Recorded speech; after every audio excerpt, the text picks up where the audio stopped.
Так поступила новая партия вопросов, на которые я сейчас постараюсь ответить. Итак, вопрос первый. Добрый день, я сейчас работаю по вашей трехдневной программе. Осталось 7 недель, но у меня соревнования через 8 недель. Как быть? Да, я хочу сказать, что такое случается. И в этом случае я рекомендую, значит, из предыдущей программы взять одну неделю со средней нагрузкой, с небольшим количеством подъемов и вставить ее в начало этой соревновательной программы. Желаю удачи. Итак, следующий вопрос. Здравствуйте. Какие будут ваши рекомендации для постановки ног во время приседания на оптимальную ширину при разном телосложении и длине рычагов спортсмена? Прежде всего, надо сказать, что оптимальная ширина постановки ног – это чисто индивидуально для каждого атлета. Это зависит прежде всего от антропометрических данных каждого спортсмена, от длины его ног, от длины его туловища, от собственного веса спортсмена, от объема его бедер. Также большое значение имеет гибкость голеностопий и тазобедренных суставов. Поэтому здесь надо подходить чисто индивидуально. Итак, следующий вопрос. Здравствуйте, мистер Шейко. Какое ваше отношение к тренировочным программам Смолова? Мне кажется, для новичка его программа совсем не подходит, а подходит лишь для продвинутых спортсменов. Можно ли его программу адаптировать для жима лежа и тяги? Заранее спасибо. Программы Сергея Юрьевича Смолова были опубликованы в 1989 и 1990-х годах прошлого века. Но до сих пор они пользуются успехом у спортсменов и специалистов пауэрлифтинга. Я смотрел эти программы, и по той нагрузке, которую предлагает Сергей Юрьевич в этих программах, легко догадаться, что да, действительно, эти программы для очень подготовленных спортсменов. И для спортсменов начальных групп они не подойдут. Что касается, можно ли программы адаптировать, любую программу, кем бы она ни была написана, хоть самым выдающимся тренерами в мире, нужно обязательно подгонять, переделывать под себя. Это потому, что невозможно написать одну универсальную программу для всех спортсменов разных весовых категорий, разной классификации подготовленности. Такой программы невозможно быть. Поэтому я вам советую к каждой программе подходить вдумчиво и стараться ее подогнать под свои занятия. Желаю удачи. Итак, переходим к следующему вопросу. Здравствуйте, я работаю по вашим планам, сейчас я на 10-й неделе. Я сделал свой первый тест в приседе 2 дня назад. Сегодня делаю тягу и жим лежа.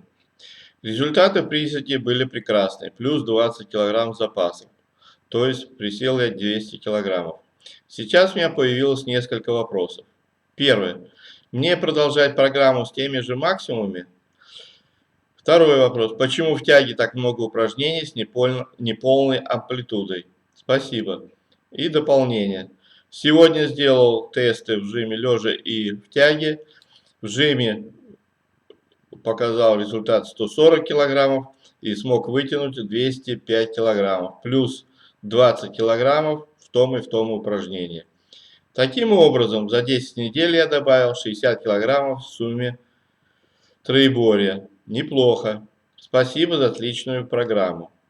Ну, прежде всего, хочется поздравить тебя с отличной прибавкой. Отвечая на первый вопрос, я хочу сказать, что если до соревнований остался всего лишь месяц или меньше месяца, то я тебе не рекомендую сейчас делать перерасчет процентов. Значит, их тогда сделаешь после соревнования. Если до соревнований 1,5 и более месяцев, то можно перейти от новых результатов. Но здесь я тебе также хочу порекомендовать первый месяц сделать добавку всего-навсего по 10 килограммов в каждом движении, чтобы организм адаптировался к новой нагрузке, и потом уже после месяца это работы на этих весах, я тебе рекомендую тогда добавить оставшиеся еще 10 килограммов. И брать уже проценты от твоего 1 ПМ. Итак, почему в тяге становой много упражнений с неполной амплитудой? Неполная амплитуда в тяге становой помогает спортсмену совершенствовать тягу становую на данном отрезке упражнения. Также это специально сделано для того, чтобы можно было проработать данный отрезок тяги в сторону увеличения силовых качеств. Например, если у спортсмена испытывает большие трудности в отрыве штанги от помоста, то я ему предлагаю сделать несколько раз в месяц тягу становой стоя на подставке.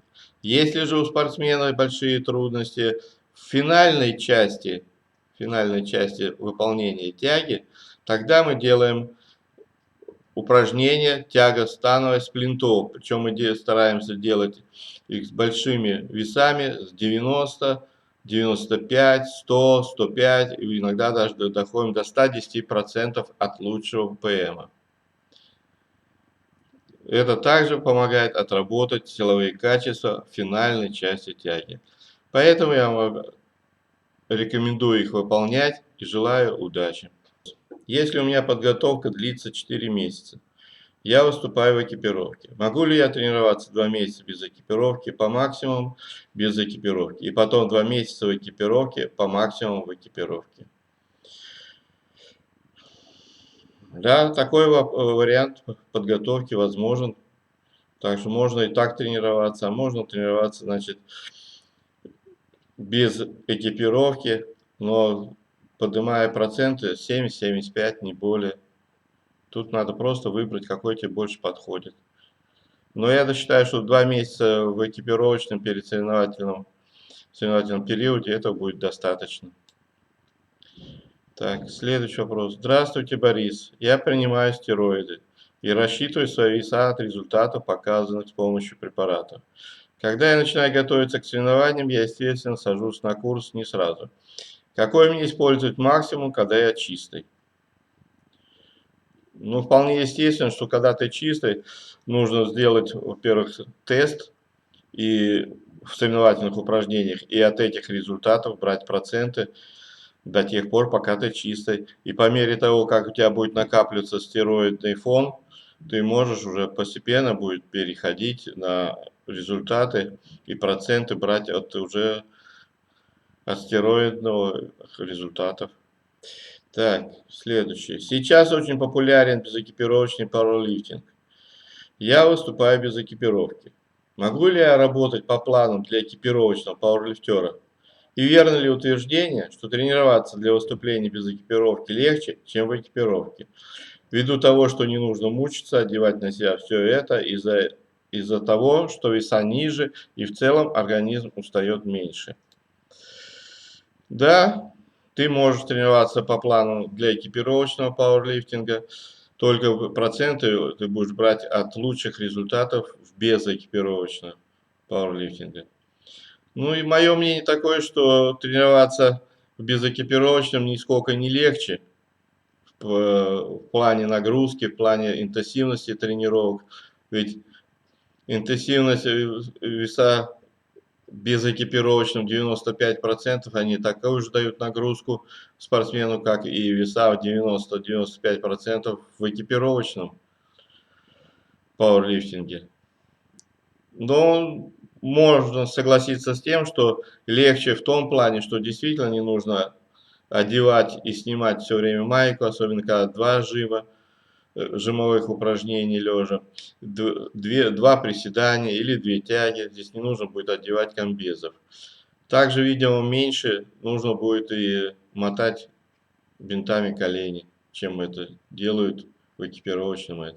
Только в этом отношении я вижу какое-то послабление для безэкипировочного пауэрлифтинга. Самый, можно сказать, интересный, объемный и где-то, может быть, даже и тяжелый. Добрый день. Расскажите, пожалуйста, почему вы решили делать двойные приседания, тягу и жим в ваших планах?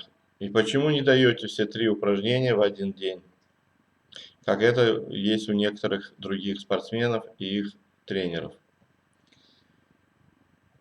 Ну, я хочу сказать, что прежде всего, когда я пишу программу или план для своих спортсменов, я исхожу из того, что выискиваю у них слабые места, как в технике данного упражнения или в отставании того или иного спортсмена в силовых качествах данного соревновательного упражнения.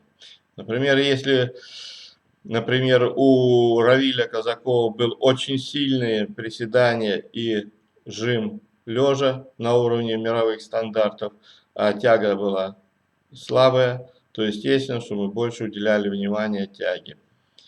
Вот. Также самое, 2 упражнения, например, 2 приседания в начале и в конце тренировки, они могут быть разными по выполнению. То есть первое может быть соревновательное приседание, а второе может быть и это приседание с остановкой, приседание с цепями. Если мы делаем приседание с остановкой, то значит мы отрабатываем какой-то отрезок техники в приседаниях. Если мы делаем приседания с цепями, значит мы увеличиваем силовые качества в финальной части приседания. То же самое можно сказать и о жиме лежа, и о тяге. Почему я не планирую своим спортсменам 3 упражнения соревновательных в один день, как это делают, например, норвежцы? Но я хочу сказать, что я считаю, что, например, приседание и тяга в один день – это очень большая нагрузка на мышцы спины, потому что там и там спина несет большую нагрузку, как в приседаниях, так и в тяге. Вот. Потом, 3 упражнения соревновательных, это занимает так много времени, что невозможно поработать на технику или на силовые качества, отработку силовых качеств. Может быть, я не прав, но это мое мнение, я так работаю, так я планирую своим спортсменам. Я знаю, что и те спортсмены, которые делают все 3 упражнения в тренировку, также хорошо прогрессируют и поднимают большие веса.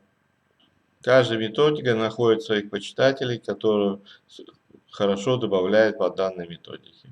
Так, желаю успехов. Ну, все.